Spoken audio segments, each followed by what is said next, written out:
Okay, today's stuff we're going to be learning is Shekalim Kaf Aleph. We're almost at the Siyum. Later today will be the Siyum. So, or tomorrow for some of you. So if you haven't registered, you can still register, never too late. When you register, you'll get the link right at the end of the registration process.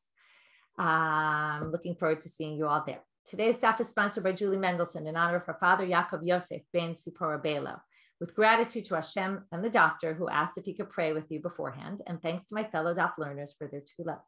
You said the doctors don't like to operate on older people, but you're not ready to stop being active. Refuah shlema, Dad. We can't wait to see you out hiking and biking again soon. Okay, we are starting our almost the last DAF. Still have a bit of a DAF for the Siyum. That's why our Siyum will be a little different because there's a pretty long DAF to be taught, and not as long as all of them, but we'll be learning the DAF together. So there's no Shiur tomorrow morning. For those, we'll finish the Masechet tonight, and there'll be no Shiur on Monday. And Tuesday, we will be starting Yomi together. Okay, Kohen Gadol Shemek. We're at the bottom of Kaf Amud Bet. We were talking about this case of a Kohen Gadol who dies, and now we have someone else. Before there's a new Kohen Gadol, someone has to bring that Minchat Chavitim that they bring every day. And normally the Kohen would, I'll even get into a bit more detail. The Kohen would make a batter in the morning. He would split it into 12 loaves. 6 would go for the morning and 6 would go for the afternoon. So now we learned in the Mishnah that, first of all, there was a debate. Who pays for it? Does it come from the heirs of the Kohen or does it come from communal funds? So then we said, the last line, I just want to repeat because I said something a little incorrectly. Rabbi Shimon Omer ein abal ela mishal tzibur. So Rabbi Shimon says it comes from communal funds. How do we know this? Shenemar chok olam, which is misha habrit kurtalo. The brit, the covenant is specifically with the people. Okay, the whole nation has a covenant with God, and therefore the chok olam teaches it's the people who are now responsible, the community. So now we're going to have a problem with the fact that Rabbi Shimon says this. Why? Rabbi Shimon appeared in the Mishnah as saying there were seven ordinances that the Beit Din instituted. So because of that, it says, right, and one of them is that the mincha came from the tzibur. Now something doesn't make sense. If according to Rabbi Shimon, it's a drasha from the Torah, then it's not an ordinance that the rabbis instituted. So something doesn't make sense here, and that's what they're going to ask. So Kohen Gadol Shemei Bechule, they're just quoting from the Mishnah. Rabbi Barbar Mama Bai, he asked the following question. Rabbi Shimon. Okay, there's a sheet for today, so it's helpful to look at the sheet today. Helps you organize things. So he said, Rabbi Shimon. His opinion is flipped. Tamanamal Mishal Yorshim. In the Mishnah, he said it's from the heirs. Now he didn't exactly say that, but he said that the rabbis instituted that instead of X, it should come from communal funds. Now, what else would be X if not X equals Yorshim, right? If it's going to switch from what? Must be switching from the people, the heirs. The Hachamar, but here he says that from the Torah we see it's Mishal Tzibur. So Amar Rabbi Chia Barba, below Ye'otu Makshe, this could be read in two different ways. Either, that's a good question. Below Ye'otu Makshe, wow, that's, is that not a good question? Which is a little bit weird. Why you don't really need to say, oh, it's a good question, if you're going to bring an answer in a second, which is what the Gemara is going to do. Or maybe he's saying, below ye'otu makshe, right? It all depends what your intonation is. It's not a very good question. And then we're going to bring an answer to the question. Ata Rabbi Yaakov bar Acha, Rabbi Yavau b'shem Rabbi Yochanan, Dvar Torah sheteba min hatzibur. Really, Rabbi Shimon thinks from the Torah, it should come from the community. Now you have to skip all these parentheses. Hayiti omer yigvu. Now, what's the problem? If already from the Torah it comes from communal funds, then what's the ordinance that the rabbis institute that should come from communal funds? So now we're going to see instead of X equals the heirs, X equals community, but now we're going to switch from community to community. That doesn't make so much sense. So let's explain. Hayiti omer yigvu la. In other words, I would have said what? We have to do a special appeal to raise money for this from the community, right? What does it mean, communal funds? Communal funds, we assume before meant we take it from the Shekalim, the Trumat HaLishka. But now, right, the half shekels that they brought. But now they're going to say, no. According to the Torah, we can't take it from the communal funds because the communal funds weren't given for this purpose. Remember, there was no reason to give it because we had a Kohen Gadol. He was supposed to bring it from his own money. But in the event that he dies, we need to raise money for this. So now they say, but then they saw maybe it was hard to get money for this or whatever it was. They decided, you know what, we can take it from the Trumat Halishka money. And that was the change that they instituted according to Rabbi Shimon. And that's just a way to reconcile. If he has a drasha, it comes from Tzibur, so it must be both are from Tzibur, but there had to be some sort of change along the way. Rabbi Yossi Amar, Rabbi Yochanan Bai. Now we have a question. Now, when we read the Mishnah, what did we say? We learned that when it gets brought from either the heirs or from the community, what happens? It's a little bit different. Instead of making these 12 loaves, splitting 6 in the morning, 6 in the afternoon, and the whole amount that the Kohen's supposed to bring gets put together in the morning and then split into 2.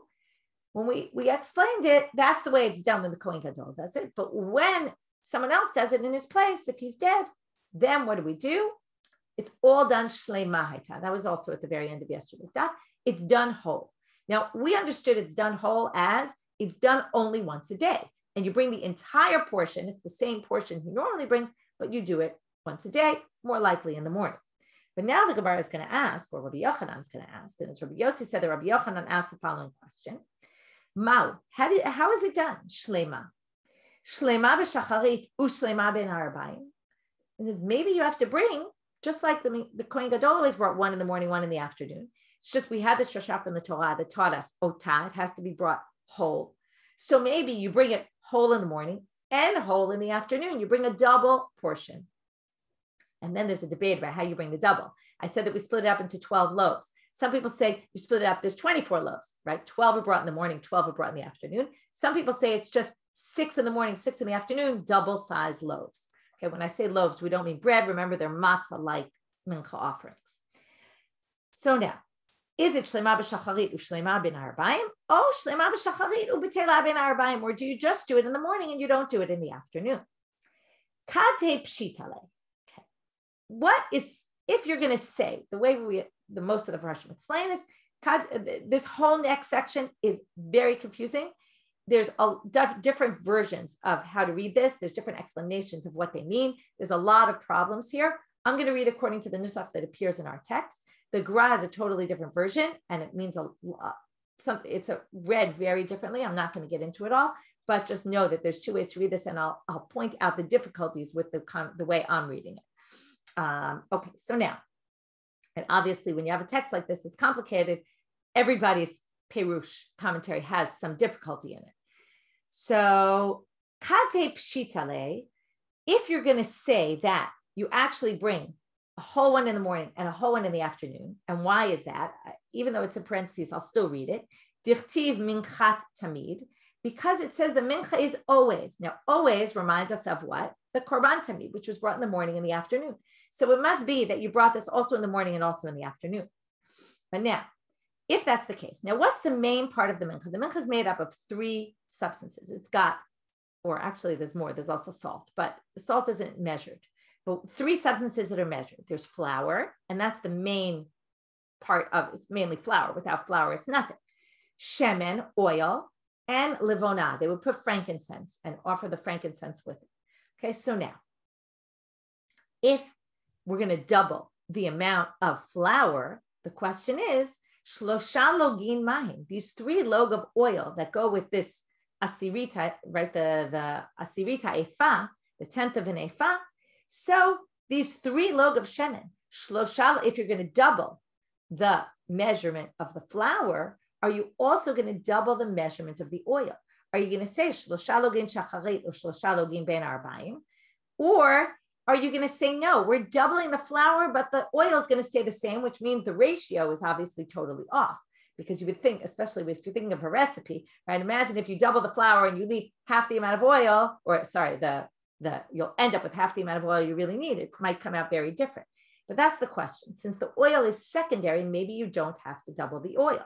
So do we say, or log v'mechza shacharit, the log v'mechza ben arbaim? Maybe it's only the same 3 log that the Kohen Gadol originally brought for the entire day.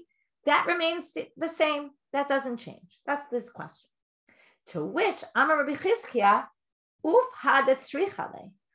I also, if you're going to ask about the oil, I'm going to ask the same question about the frankincense. means I also have a question about this. By the way, I brought on the sheet. There's another girsa that isn't here in the text, but some people say there's actually a rejection to that question or like an answer to that first question, but I'm not going to read that. If you want, you could look on the sheet. But Rabbi Chizkiah says, if you're going to ask about the oil, I'm going to ask about the frankincense.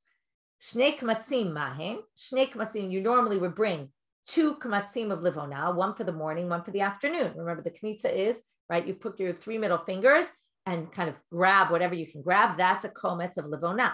If you recall, and I'll mention this now specifically because we're going to need to remember this, which is we just had a question a few days ago about the livona. If I offer a voluntary offering of livona, what's the requisite amount of livona that I need? And we learned it from the minchat choteh, which is the mincha of the korban olevi oreh, which is the sliding scale offering. If you're rich, you bring animals. If you're less rich, you bring birds. And if you're really poor, then you bring a meal offering. And that meal offering came with, okay, now here's the tricky part. That meal offering, let's just put it this way. That meal offering, it says you take a kometz, right? And from there, we learn to the levona, that it's also a kometz. That if somebody volunteers a levona, it's going to be a kometz, and they learned it all out. They darshaned it from there to lechem apanim, and from lechem apanim to our case. Anyway, that was a whole drasha there. What's difficult about the sugya is, and you'll see in a minute, but one thing you have to know about a minchat choteh, since it's a sinner's offering, it's a very simple, basic offering, because we don't want to make it look nice, because it's not like, oh, I'm bringing this beautiful thing to God because I sinned. That's not nice. So it's brought without frankincense and without oil. That's what makes this whole sugya a little bit difficult, because they're not really going to learn from a minchat choteh. Some people say they're just referencing the minchat choteh. So you remember that we talked about the mincha on the other page, and it's referencing that sugya where everything is learned, where the levona is learned, the frankincense is learned out from the minchat choteh. And therefore, they're going to say like this. So let's just read it before I give you too much introduction. So now he says, Amar Rabbi Yossi, klum lamdu. Okay, so wait. So I might have stopped in the middle of that sentence. I really don't remember now. So let's just go back. So we started, just to remember where we're up to. We started with a question. The question was, do we do it a whole portion in the morning and a whole portion in the afternoon, or just in the morning, a whole portion? To which we said, if you're going to say whole portion in the morning, whole portion in the afternoon, do you double only the amount of flour, or also do you double the amount of oil? To which Rabbi Chizkiah added, and what about the frankincense? Do you double that or not? Okay, so again, do you do shnei kmatzim b'shachari u'shnei kmatzim ben arba'im, 2 in the morning and 2 in the afternoon? Because again, normally the Kohen would bring 2 with the whole thing. So one would go in the morning, one would go in the afternoon. So did you bring 2 now altogether, or do you bring 2 in the morning and 2 in the afternoon? Right? Or where you just do 1 in the morning and 1 in the afternoon, you leave the amount the same as when the Kohen did. So Amar Rabbi Yossi, klum lamdu lekometz lomi minchat choteh. Isn't the whole shiur of a kometz by the levona, isn't all that derived from the minchat choteh? Now here comes the tricky part. Ma lahalan shnei kmatzim, av kan shnei kmatzim. Now there, you would think this means, just like there, if you double. Now, here you'd have to say that we're not talking about minchat choteh anymore. If you bring a voluntary offering, now a voluntary offering, it would all go by ratio. You could bring a voluntary offering with 1/10 of an ephah. You could bring a voluntary offering with 2/10 of an ephah, with 3/10 of an ephah. You could bring whatever measurement you want. But the ratio of oil and levona to flour always remains constant. That's what he says. Okay, so what he's saying now, the problem is, if you learn it really from a minchat choteh, there is no frankincense and oil in that kind of offering. So there is no ratio of those at all. But you'd have to assume that we mean referencing that previous sugya that we learned out from minchat choteh, which then is learned out from the general mincha. And a mincha offering is always by ratio. That's kind of what it sounds like what he's saying. Okay, again, I have to say it sounds like, because there's different interpretations. Some people understand this totally differently. And like I said, each interpretation is somewhat difficult. Amar Rabbi Chizkiah. So according to this reading, now Rabbi Chizkiah rejects this answer. And it's according to this answer, you would say the levona, at least the levona, is going to be by ratio. So you are going to double it. To which Rabbi Chizkiah says, Klum lamdu shloshet lugin, lo mitamid shel bein arba'im, ma lahalan shloshet lugin, av kan shloshet lugin. But isn't the whole thing of the amount of oil, just like we learned, if you're going to say by the levona, the shiur was learned out from mincha. And since mincha is proportional, so is this one. And then you're going to say, well, where did we learn about the oil? We learned that you need 3 log of oil for this mincha offering. We learned it from the mincha of the korban tamid, the mincha that was brought every day with the korban tamid, the tamid sacrifice. And if that's the case, well, then Rabbi, if it's so obvious that if we learn it from somewhere, we're going to learn everything from there, the ratio also, then ma taman srichale afkan srichale. Rabbi Yochanan started, where did we start with Rabbi Yochanan's question? What about the oil?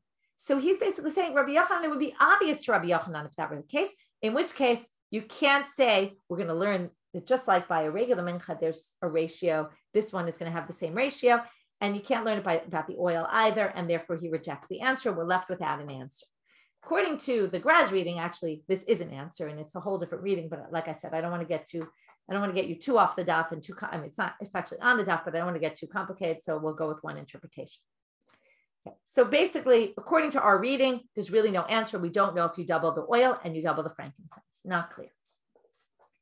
Next case. Now we're going back to the para aduma. It said in the para aduma that they learned about the para aduma. One of the ordinances they instituted was shelo yuhu moalim ba'afra. That the ashes of the para aduma, there's no din of me'ila, misuse of consecrated property. Now I said a little something. I also want to correct it.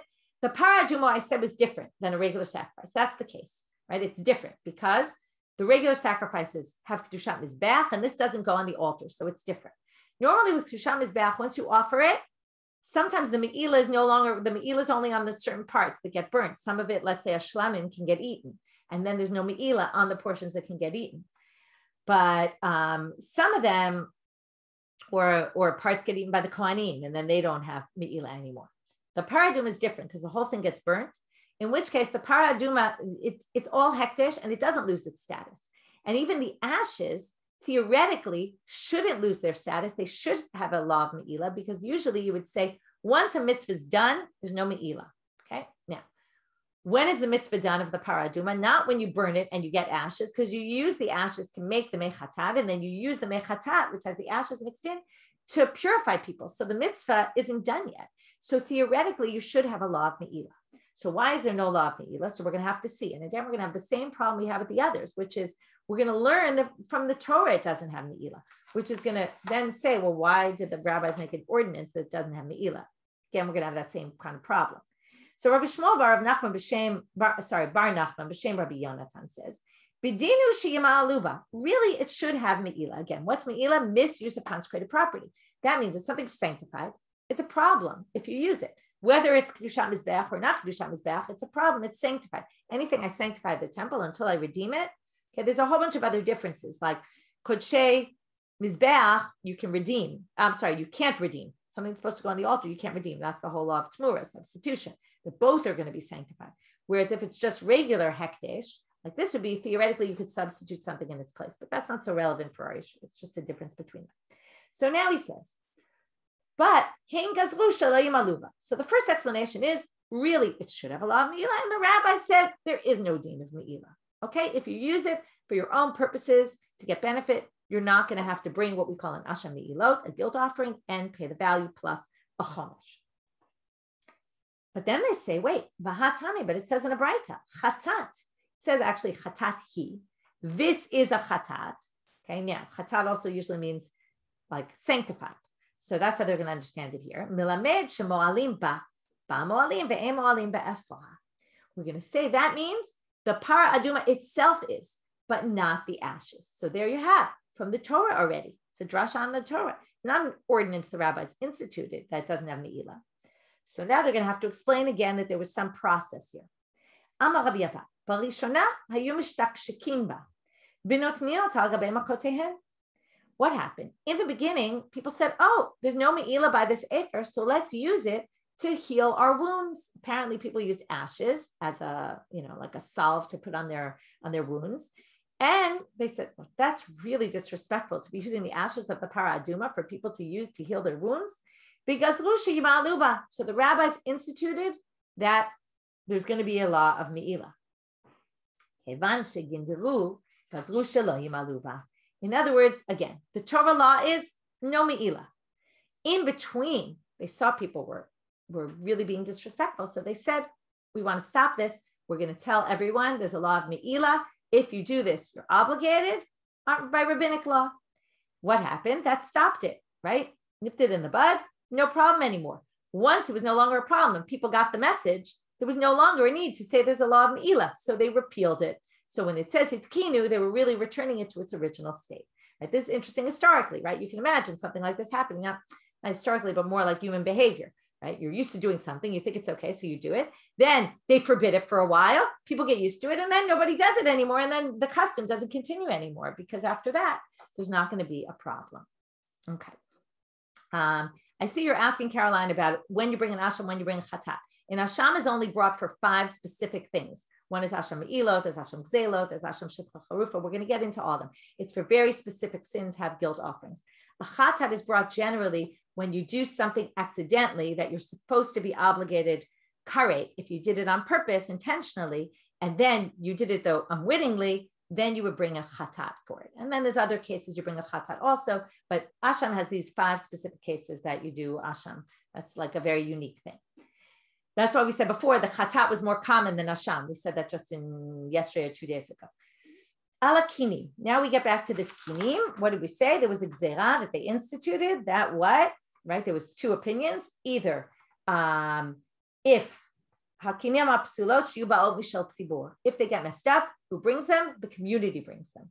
Right? And then Rabbi Yossi Omer misapeket hakinim who misapeket apsulot. No, it's the person who provides them, who the provider of the birds. He gives extra offerings if he brings extra birds if one of the offerings gets disqualified. So now they basically just quote the sugya that we saw in Yud Tet about this, which was if you have something in between the kupav kinim, right, the shofar with kinim and the shofar with goes leolah, you put it in the goes leolah. What about the woman who needed the chatat, right, of the pair of birds, and she needed the sin offering and brought, and it wasn't brought now? So they say, Rabbi Yitzchak, sorry, I skipped the words. They're just quoting word for word that sugya. What about that woman? Where does she get atonement from? Because her money now went to a different coupon. Maybe her money, maybe it was really a woman's money from a bird offering. So Rabbi Yitzchak, if ones get lost or disqualified, it's the supplier who does it, and he gets it from this Mishnah, and he uses that as an answer to our question about how that woman gets it. They basically provide an extra one from the supplier. We're now starting our very last parak of Shekalim. We're continuing along. We had started, before we got off on these 7 takanot, we had all these cases of doubt, right? You find an animal, you have to assume it was sanctified. What do you do with it? Before that, we had the Shekalim, we're in between. What do we do with them? So now we're talking about other things that we're not sure of their status. How do we handle them? And it depends on where you find it and what time of year you find it. Kol harukin hanimtzeim b'Yerushalayim tehorim chutz mishel shuka elyon. If you find saliva, now what's the issue with saliva? Saliva of a zav, and then from there we get to, it says in the Torah, but from there we get to a zava, yoledet, a woman who gives birth, a mitzora, a leper. All those, their saliva and liquids that come out of their body are mitameh at a level of avatuma. That means if I touch them, I become tameh. Okay, most things aren't like that, but this has a very severe halacha. And because of that, we're very strict about it. So if you find saliva in Jerusalem, can you assume it came from someone who was tameh? Do you have to worry that maybe it did? So they're tahorim. Basically, no. You can assume most people in Jerusalem are already pure, and the chances that it came from someone who's impure are very slim, unless it was in the Shuk HaElyon, the upper Shuk. We're going to see what that was. Divrei Rabbi Meir. That's Rabbi Meir's opinion. Rabbi Yossi Omer, Bishar kol yomot hashana, he's going to say it depends on what time of year. Regular days of the year, in the middle of the street, you're going to have to assume if you find saliva, it's tameh, it's a problem. But stadim, if it's on the sides, we can assume it's tahor. We're going to see this later, that they're going to quote a Braita where they say basically the walking patterns of people during the year are different from the walking patterns of people during the regel. It all goes by the majority. Okay, we're going to see that in a minute. So hold off 1 second. Bishat haregel, but on the time of the holiday, when everybody comes up to go to the temple, you can assume most people are pure. So therefore, Sheba Emtze Tolim, in the middle of the street, you find saliva, you can assume it came from a pure person. Shebat Tzedim Tmeim, but on the sides, Tameh, why? Mipnei Shamuutim Mistakim L'Tzedim. Specifically, the people in the minority whatever the minority is at the time, they usually walk on the outside and other people walk on the inside. It's like, when you go up and down staircases in the subway, right? There's certain unwritten rules about who walks up, right? Which side you go up and which side you go down. So likewise, there were unwritten rules about if the majority goes in the center and the minority goes on the side. So when it's the regular year, most people are impure because they have no need to purify themselves. The regel, everybody makes sure to be pure. Therefore, the majority are pure. So it depends where you find it, depending on what time of year. So two different opinions about it, right? One was Rabbi Meir, who said, no, anything in Jerusalem, as long as it's not the Shekalim. What about a utensil? What happens to that? If it's on the way down to the mikvah, then we can assume you dropped it on your way to put it in the mikvah, and it's going to be impure. Derech aliyah, but if it's on the way up, apparently people went, okay, we're going to see this right now. There was a specific path. You went this way to the mikveh and that way out of the mikveh. Okay, you never went the same way, but you didn't go back the same way you came. And this was probably for this reason, so that we know if something fell on the way, we know it was problematic. And if it fell on the way out, we assume you dropped it after. Rabbi Yossi Omer, kulan teorim, everything is pure. Why? Only things that were used for burial, those were the things that were more likely impure. Everything else we're going to assume it was pure. Okay, here's again, chizkat tahara. You can assume if you found it down on the way down, it could be you were just holding some other pure utensil and it dropped. Okay, and you don't have to assume it wasn't impure. Now we get to a sugya that we quoted. This is in the Mishnah, and it was the Mishnah that we quoted in Masechet Pesachim. If you remember, we had a whole discussion. You can't break bones on Pesach. Remember, so that means you can use only a regular knife to slaughter the Korban Pesach. You can't use a kofitz, which is a cleaver. Okay, now the question was, what about the Chagigat Yudalid, the Korban Chagiga that you ate with the Korban Pesach so that you had enough meat? What's the status of that? Okay, does it have all the laws of a Pesach that you can't break bones, or is it like a regular Chagiga? And they used this mission to try to prove one side, although they then explained it according to both. In any case, that's just a little review. Now we're going to read it inside. If you find it on the 14th, you can assume it's pure because people all purified their knives beforehand. They had to be left overnight, just like people. Tovel them during the day, they were left overnight. So therefore on your Yudala, there wouldn't be enough time to tovel it and have it be good for the day. Therefore it must be, it was already tovel. But if you find it on the 13th, shoneu matbil. You have to assume that people procrastinate and leave it for the last day. And therefore you can assume it wasn't toveled. And therefore you have to tovel it again. Now, what do you mean again? Maybe, aren't we saying it wasn't toveled at all? So there were a bunch of different explanations. What shoneu matbil? The simple is just, in case it was done already, do it again, just in case. Kofitz. But if you find a cleaver, since you can't use it for the Pesach, you can assume it wasn't prepared yet, because you're really only going to use it on the 15th for the Korban Chagiga, and for that you could have done it on the 14th, and therefore maybe it wasn't done yet. So therefore you're going to have to do it again. But if the 14th comes out on Shabbat, then we can assume that you had it prepared already from before, because you can't tovel it on Shabbat, and therefore it doesn't matter when you find it, you can assume it's fine. Because again, you have to prepare for the 15th, but the 14th is Shabbat, so it must be it's already prepared from the 13th. The Chamishasal, if you find it on the 15th, whether it doesn't matter when Shabbat came out, but anytime on the 15th, Shochei Pamiyad, you can assume it was already fine. If you find it connected with another item, another knife, like the kofitz, together, tied together with a knife, you can assume since they're tied together, you must have toveled the knife, so the cleaver must have been toveled together with. Rabbi Avin B'Shem, so the Gemara starts off. Now we're going back to the Shekalim. Why was the Shekalim everything pure there? Everything was dafka. Everything is pure except for the Shekalim. Why do we assume that saliva is impure? So the first thing you have to know is that the rabbis decree, we've seen this before on Gentiles, that all Gentiles are safek zavim. Okay, we're going to assume, it's just a rabbinic ordinance, that they're all safek zavim.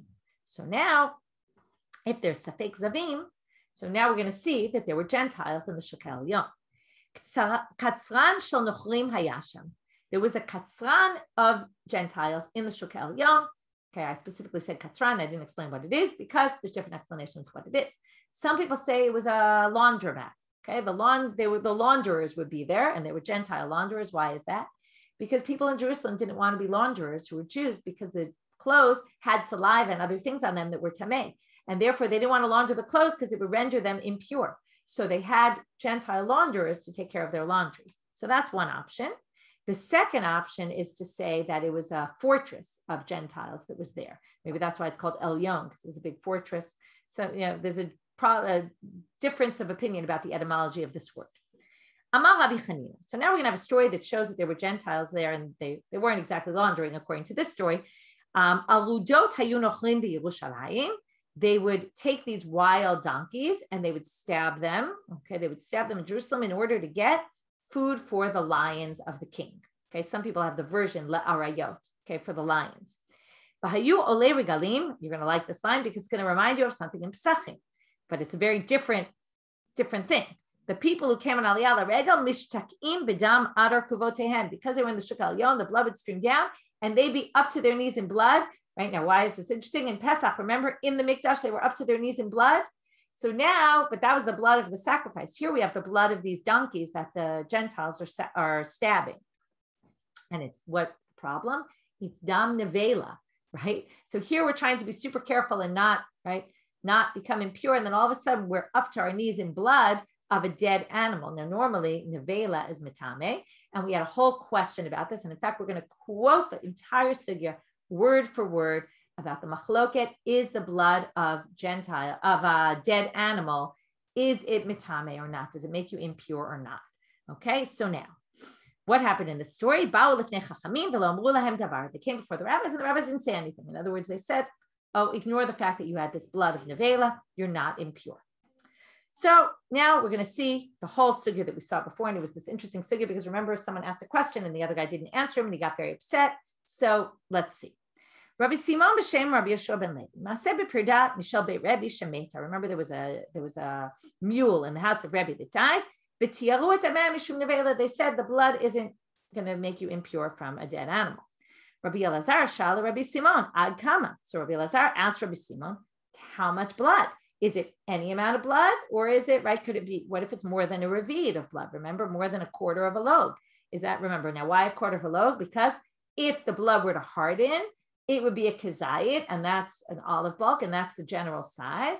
So are we going to say that with blood, it's a revid, and if it was a revid, it would be a problem, or not? Now, obviously, our story where they're up to their knees. Now, whether they were literally up to their knees or it's probably exaggeration, we're going to see also later in today's daf exaggeration. But even if it's exaggeration, still it's a lot more than a revid of blood, and the rabbi said it wasn't a problem. So here they're asking, is that true? Okay, so our sugya definitely seems to say it's not a problem. But we're going to see that there's other opinions. So he asks him, he doesn't respond at all to his question. So Rabbi Elazar continues. Sha'al Rabbi Yeshua ben Levi. Amar le ad revi'ita hor yoter meken tamei. Remember, the whole story was Rabbi Simon said the name of Rabbi Yeshua ben Levi. So he goes to Rabbi Yeshua ben Levi himself, and he says, any more than a revi is going to be a problem. Yes. Uva'ash le Rabbi Elazar delo chizer le Rabbi Simon shmuah. He gets very upset. Rabbi Elazar goes back to Rabbi Simon and says, why didn't you answer me properly, right? He was very angry with him. How could you just ignore me, right? The appropriate thing, even if Rabbi Simon didn't know the answer, he should have at least said, I don't know the answer. Right? It's like if someone emails you and you just ignore them, right? It's annoying to the person if you just ignore them when they ask you a question. It could be you don't know the answer. You should write back right away. I don't know. I'll look into it. I'll get back to you. I don't know what to do that myself, but I should. Anyway, Rav Bevi Havayativ Matne Hajin Uvdi. So Rav Bevi was teaching the following same story about the mule in the house of Rebbe. Amale Rabbi Yitzchak Bar Bizna. So here, Rabbi Yitzchak Bar Bizna asked the question, and he says, Ad Revi'i Tahor Yoter Mikein Tameh. Same question. Is it just to a Revi, or even more than that? Is it Tahor? Is it not a problem at all? Uba'at Be, and he kicked him, right? Which either means literally he kicked him, or he just totally said, leave me alone. Amale Rabbi Zreika, begin to have a shalach at baipe, because I asked you a question, you're pushing me off. What kind of thing is that? Amale begin to lo havadat tibi. I wasn't of sound mind at the time. Why? Da'am Rabbi Chanin. I was bothered by something. What was it? Remember, they take this verse from the klalot, the curses in Sefer Dvarim, when they say about all the bad things that are going to happen. One of the things are your life is going to be hanging in front of you.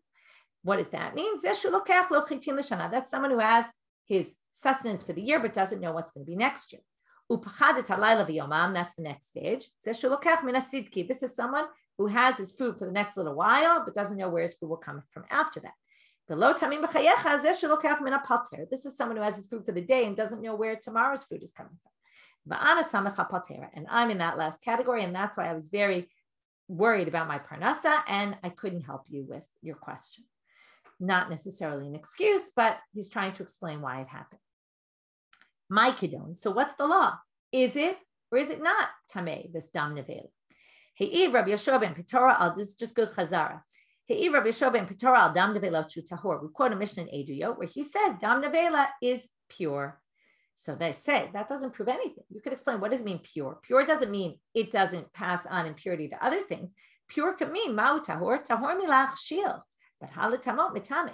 Tahor means it can't cause susceptibility to impurity. It's not the same blood as blood of slaughtering that would, if it got on food, it would make that food all of a sudden susceptible to impurity, because remember in the pasuk it says, Ala aretz tishpachenu kamayim, the blood from slaughtering you're supposed to spill on the ground and then cover the blood. So it's compared to water, and water is is the main liquid that it says in the Torah that causes susceptibility to impurity. So it's only dam of shechita and not blood from an animal that died on its own. So therefore, he says maybe that's what it means, and not that it's not mitameh, that it's tahor, that doesn't pass on impurity. It's for causing susceptibility to impurity. Those are two totally different things. They both have to do with purity and impurity, but not at all the same thing. But Taman Tanina, they say that you can't say that because it says in the Mishnah, Dam sheretz mitameh kibsaro, mitameh ve'eno machshir, ve'en lanu kayotze bo. It says the dam of a sheretz, one of the creepy crawler creatures, passes on impurity like the flesh of it. And it says it is mitameh, it passes on impurity, and it doesn't create susceptibility to impurity. And ein lanu kayotze bo, we have nothing else like this, which means you can't say nevela is the same as that because it says we don't have anything like this. But then they say, no, you could say what's unique about it, because because of anything, basar of a sheretz is mitame ke'adasha, like the size of a lentil, very small. So that's what's unique about it. But you could say that its blood is mitame like its basar, and as you could say that the nevela has the same issue about it. In other words, nevela is similar, just not the shiur of it. So now they still want to know the halacha. They say there's a debate among two Amoraim. Very simple. One says it's a problem, the blood of a nevela. One says it's not a problem. This is a reference to Rabbi Yehuda in a Mishnah in Eduyot, who says that this is one of the things that Beit Shammai is more stringent, is more lenient than Beit Hillel. Beit Hillel actually says it's tameh. So the one who says it's tameh, the blood of a nevela, holds like Rabbi Yehuda, and the one who says tahor holds like Rabbi Yeshua ben Pitora, who we now understand with the simple reading that it's tahor. And it doesn't have to do with susceptibility to impurity. Amalei Rav Avdumi Nechota. Some people say this is Rav Dimi, who was the Nechute. He was one of the people that we always see in the Bavli as saying Rav Dimi brought the Torah of Israel to Babylonia. So some people say this is him. Nechute are the people who go down from Israel to Babylonia. So he says v'yeot, and this makes sense to Rabbi Yehuda Moraina de Nasi Ahava. He was the teacher in the Beit HaNasi, so he says it's tameh, and that's why Rebbe said it was okay, only because it was less than a revi. But if it was more than a revi, it would have been a problem. Kol haroki. We're now back to the saliva, and it said all the rok except for the shuk elyon. So now they say lo kan amar Rabbi Aval b'shem Rabbi Yossi b'Rabbi Chanina. Why? He didn't say the same thing as the Mishnah because he said lo gazru ala rokin shebiyuchshalayim. Period, without an exception. So they say, no, Hi Itmar Alad was said about this. Rabbi Avin B'Shem Rabbi Yeshua ben Levi, Katran Shanochurim Ayasham. He agreed that there was this exception of the Shuk Elyon. Okay, he just didn't say it, but he agreed that there was.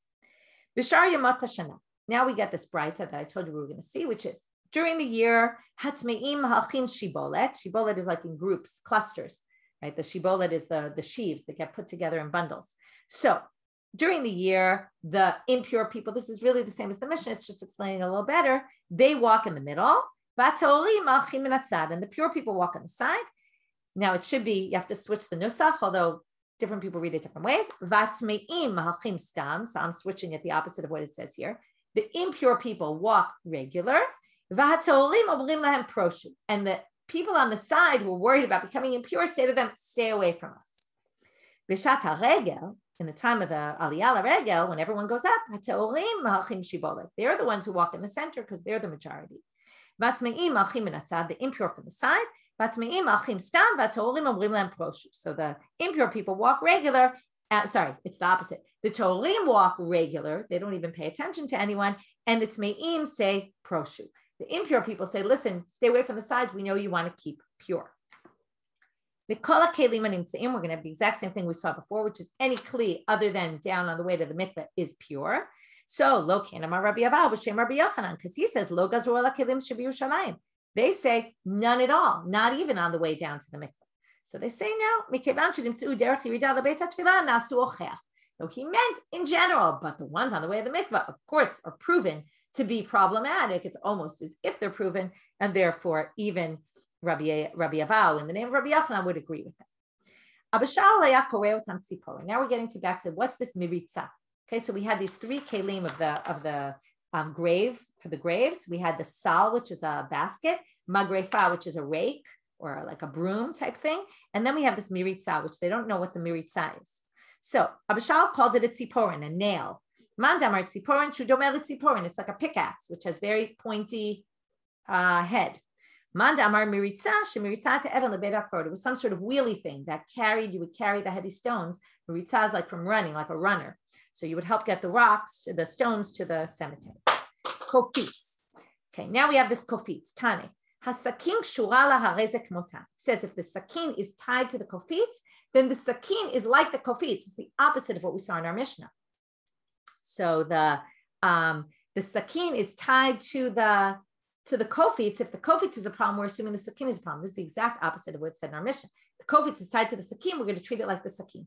Some people actually read this as supporting the Mishnah, and it means the same thing, and it's just read as sakin shura laharezek mota. It means harezok mota. It means the kofitz is like the sakin. So it's all a matter of how you read it. It could be mean itself in the opposite. Okay, now we're going to get to the parochet, and I'm going to show you some pictures. Okay, the next Mishnah is talking about the parochet. What's the parochet? The parochet is this. Okay, here we have a picture from the Mishkan book, the tabernacle, and here's the parochet. It's hanging in between, right, the sanctuary to the Kodesh Kodashim. Okay, so we dealt with, the shulchan and all that was here. And then there's this parochet, which is a curtain that blocks the area. Okay, and we're going to get very soon to the masach. The masach was another curtain that hung in the entrance to the Heichal. Okay, in the Mishkan, it was the entrance to the Mishkan area. In the Beit HaMikdash, it was the entrance to the sanctuary. Okay, to the Heichal. Now, it says here, parochet shenitmeit bevlad hatuma. Okay, if you have a parochet that becomes nitmeit bivlad hatuma, okay, this is tuma midirabanan. Okay, it's from, let's say, liquids or something that the rabbi said are going to be tameh. If that's the case, right, I'm not going to get into all the details of tuma because we're really at the end of class today. So anyway, it's a dirabanan tuma. Because of that, matbilin ota bifnim umachnisin ota miyad. So since it's only dirabanan, normally you're not allowed to leave anything impure in the sanctuary area. But since this is only D'Rabbanan, we leave it in the temple and we let you dunk it there in the mikvah, and then you bring it right back in. But if it's Tuma D'Oraita, then from the Torah,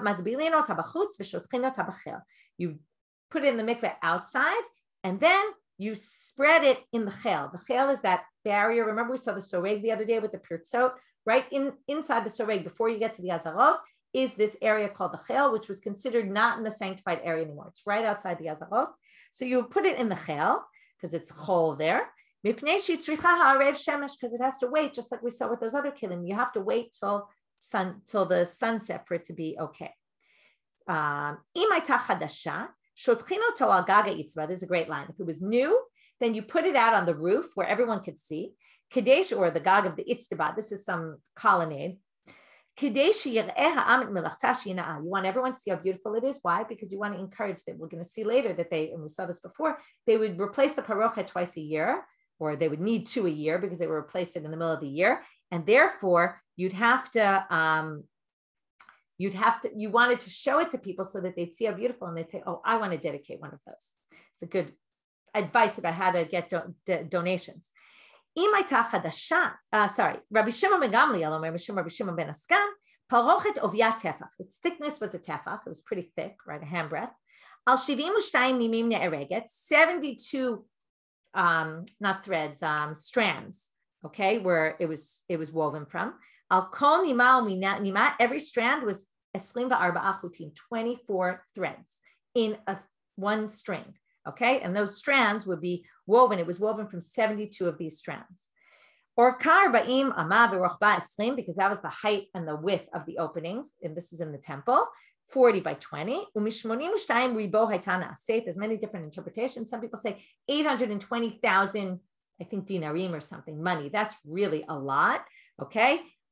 Clearly exaggeration. We're going to see the Gemara says exaggeration. Some people say rebot, 82 rebot. Rebot are young women who would do it, who don't yet have aren't menstruating yet, and therefore they're teholim. So they would take these 82 women. There's a few other explanations of what it could mean. Clearly 820,000, and they do this twice a year, is a crazy amount of money. Hard to really understand that. They would do 2 a year. Okay, also probably exaggeration. It would take 300 kohanim to put this in the mikveh. That's how gigantic it was. So now we're going to figure out how they got to 24, and we're going to see 24 threads in each strand, and we're going to see that there's many different opinions about this. It's not clear that it was even 24. Okay, now here's the pasuk. The pasuk is in Vayikra. I brought it on your sheet. Vayikra kaf vav lamed aleph. It says, "Va'asita parochet tchelet v'argaman v'tolat shani v'shesh moshzah." You would make the parochet with number 1 tchelet, number 2 argaman. Right, these are 2 different. Right, these are all different colors of threads: tolat, shani, and shesh. I'm not going to get into the colors. Just want to move on because it's late.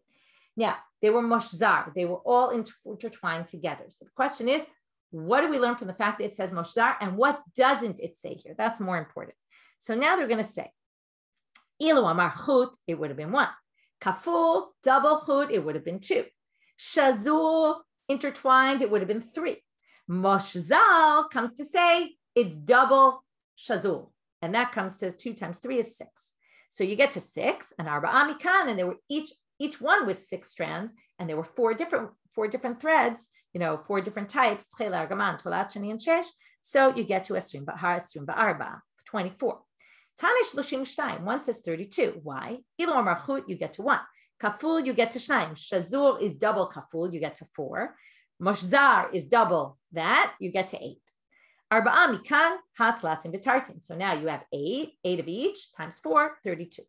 Tani arba'im v'shmones. Some people say 48. Ilu amar chut, it would have been 1. Kaful, it would have been 2. Kli'ah, what's braiding? Braiding is 3. Shazur is more than braiding. It must be double that, therefore 6. Shisha. Moshzar comes out double that, 12. 12 times 4 again. Arba'a mikan, ha'arba'im v'timnaya. Katuv echad, ma'aseh rokem. V'katuv echad omer, ma'aseh choshev. Now we're going to talk about the comparison between the screen that was in front of the Mishkan, or in front of the Heichal in the temple, and the parochet that was in front of the Kodesh Kodeshim. By one it says ma'aseh rokem, and by one it says ma'aseh choshev. Okay, so now what's the difference between ma'aseh rokem and ma'aseh choshev?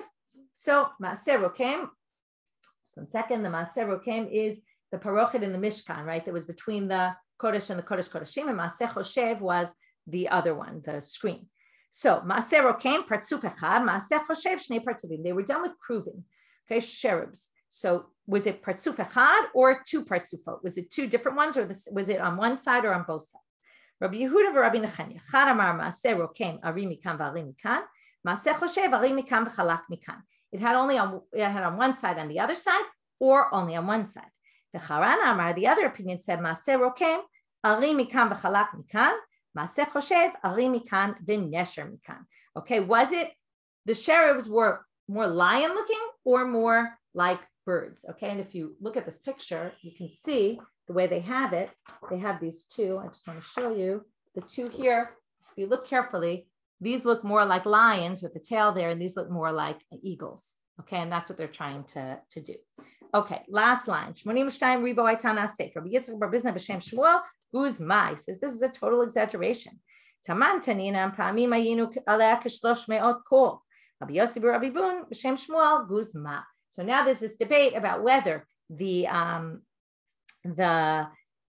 is another total exaggeration, that when they cleaned out the pile of ashes, they would wait till it got full, and sometimes it was so full that it had 300 core, which is a gigantic amount. It's like, I don't know, maybe 360 to 720 liters, something, I don't know, some huge amount of ashes. And Rabbi Yossi bar Rabbi Bun said this is an exaggeration. Maybe we'll talk about this when we do the Siyum, about the descriptions of the Mikdash and how they sometimes exaggerated it, or maybe we won't get to this at the Siyum. But anyway, the idea being about this exaggeration to show how unbelievable things were. Sometimes they exaggerated to have this idea of this total glory of the Mishkan. Okay, long daf for today. We'll end tomorrow. We'll have the Siyum tonight, no regular Shiur tomorrow, and we'll pick up with Yoma on Tuesday. Okay, have a great day, and Chodesh Tov to everyone. Almost Chodesh Tov.